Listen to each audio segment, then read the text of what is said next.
Screen time खूप जास्त असणं ही गोष्ट आपल्या डोळ्यांच्या आरोग्यासाठी चांगली नाही. पण ज्या लोकांचं कामच स्क्रीनशी रिलेटेड आहे, अशा लोकांना आपला स्क्रीन टाईम कमी करणं शक्य नसतं. मग अशा वेळेला आपल्या डोळ्यावरती येणारा ताण कशाप्रकारे कमी करायचा? तर त्यासाठीची एक छोटीशी ट्रिक मी आज तुम्हाला सांगणार आहे. या ट्रिकला 20-20-20 असं म्हटलं जातं.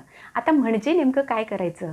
तर दर 20 मिनिटाला आपल्याला एक छोटासा 20 सेकंदाचा ब्रेक घ्यायचा आहे आणि या 20 सेकंदामध्ये आपली नजर जिथपर्यंत लांब जाईल, तुमच्या जवळपास जी खिडकी असेल किंवा जो दरवाजा असेल, त्यामधून आपल्याला आपली नजर जितकी लांबपर्यंत नेता येईल, कमीत कमी 20 फुटापर्यंत, तितक्या लांबपर्यंत पाहण्याचा प्रयत्न करायचा आहे आणि आपले डोळे रिलॅक्स करायचे आहेत. जर तुमच्या खिडकीमधून, दरवाजामधून हिरवळ दिसत असेल, तर शक्यतो ती हिरवळ पाहण्याचा प्रयत्न करायचा आहे. दर 20 मिनिटामागे 20 सेकंदासाठी आपल्याला ही छोटीशी डोळ्यांची एक्सरसाइज करायची आहे. अगदी बसल्या ठिकाणी आपण ही गोष्ट करू शकतो आणि अगदी काही सेकंदामध्ये ही गोष्ट करून होते. यामुळं आपल्या डोळ्यांवरचा ताण चांगल्या प्रमाणात कमी होतो.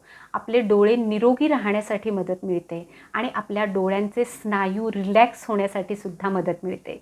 त्यामुळे जर तुमचा स्क्रीन टाईम खूप जास्त असेल, तर अशा वेळेला ही ट्रिक नक्की फॉलो करून पहा.